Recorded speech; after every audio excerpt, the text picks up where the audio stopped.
Okay. What up? What up? We're back. Part two episode on sexism on the college campus.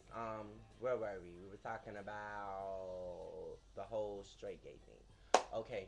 Um, honestly, I just feel like it's not right for someone to judge, someone's sexual orientation on the basis of a religion that 96% of people hardly know anything about. I mean, it's been what's been instilled in us for the longest of time, and I am a Christian. I am.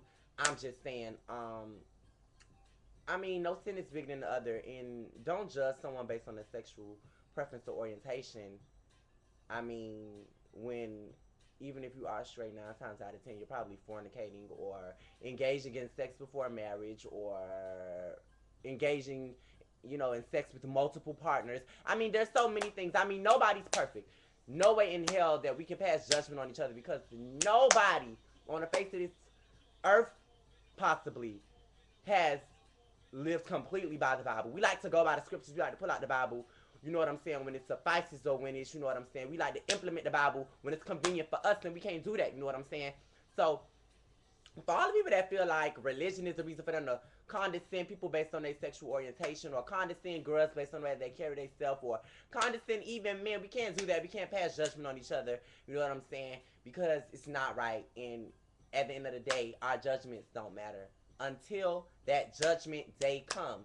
So, shut the fuck up with all of the whole the whole homosexuality is immoral shit. Like, get over yourself. Um,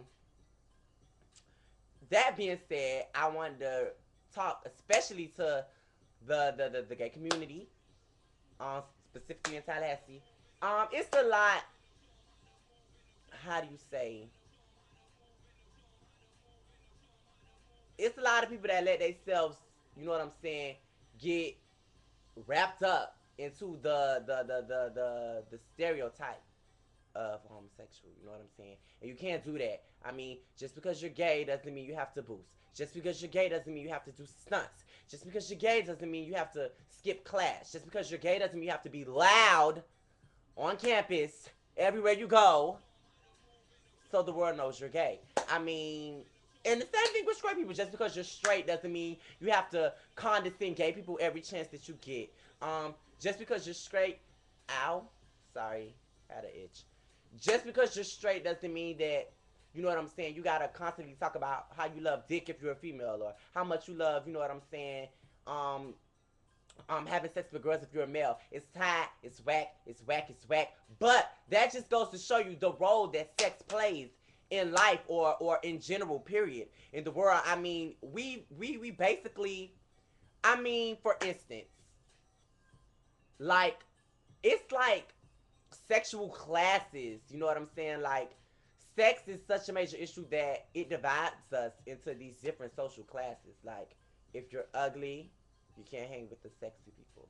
If you're sexy, you gotta make sure that you have sex with a lot of people to keep your sexy up. If you're ugly, you go out of your way so you look sexy for the sexy people. And it's whack and it's high, you know what I'm saying? We're in school, you know what I'm saying, to further our education, for higher learning, to gain knowledge. Not to, you know what I'm saying, live off of the same shit that we was brainwashed on the first 18 years of our fucking lives. We're here to learn something and think independently, you know what I'm saying? And not judge each other, or fall into stereotypes of who we should be as people, because as people, we're supposed to be versatile and different, you know what I'm saying, and diverse.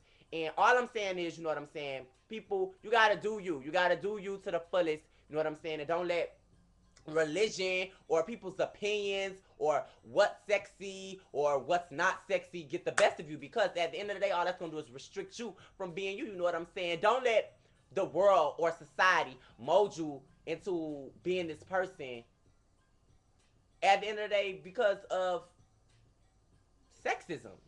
That's what it is, and people don't even see it. It's like really really sad. Like, I don't even know how to express it any further. You see it whether, you know what I'm saying, you don't recognize it and it's subliminal, or it's right there slapping you in your face, you know what I'm saying. For instance, the current campaign at FAMU with the elections, there are people who are voting for Jillian simply because she's pretty, have not once read the back of her flyer, can't tell me anything about her platform, but won't vote for Sunshine because she doesn't ooze of sexy. And it's whack because representing the school and being an ambassador, it should be about, you know what I'm saying, what can you do for the school? What can you do to represent me? What can you do, you know what I'm saying, to show that FAMU is more than just an HBU. You know what I'm saying? There are people that won't vote for Joseph because he doesn't. You know what I'm saying? And it's tired. It's whack. You don't vote for people just because they're pretty. This isn't a beauty contest, you guys. It's not a beauty contest. It's serious. These are the people that are going to represent our schools. I know I may be a little bit too late because elections were today, but I was just completely disgusted with the whole mindset of a lot of people that were voting today. Like, who are you voting for? I'm voting for Jillian because she has nice eyes, and I think it's whack as fuck. And I think it's also disrespectful to Jillian because I'm sure that she doesn't want votes solely because she's pretty. I'm sure she wants to represent the school off of a certain platform, you know what I'm saying? So respect their platforms, respect, you know, what they're trying to do for the school, you know what I'm saying? Don't just go out here doing everything. It's like looks make the world go round, period. I mean, we like to, you know, blame it on hip-hop or whatever, but it's not hip-hop. It's us as a people letting sexism and sexuality and, you know what I'm saying, sexual orientation just take over our whole minds and our mindsets, and we got to stop that as a people, and I'm going to keep it at that for tonight. I'm going to go give y'all a taste, just a piece. But I want y'all to know that it is going to be another segment on this topic, sexism in college. And we're going to have Derek McMahon. He's finding this out with you guys, by the way. Come in and sit down and talk with you guys as far as, you know what I'm saying, sexism in college and religion and all that foolishness. It's going to be epic. It's going to be great. It's going to be a movie. I hope that you guys were, you know what I'm saying, intellectually stimulated tonight. Shout out to my boy John for leaving that comment and reminding me about the word stimulated. Shout out to everybody that's supporting the blog that came up to me today, told me that they liked it, that's commenting, that's watching. And you know what I'm saying? Till next time, keep it 100, keep it up top, or stop. You know what I'm saying? That's the motto around here. That's how we do it on the Lewiinski Show. It's your boy, Ricky Retro Lewiinski in the building. Going in, you know what I'm saying, keeping it real all the time, because all the time I keeps it real. That, on What's the Tea Tuesday, we gonna go out with some J. Karan in the building. I'm done. Over. That's all for tonight, you guys. Thank you guys for watching.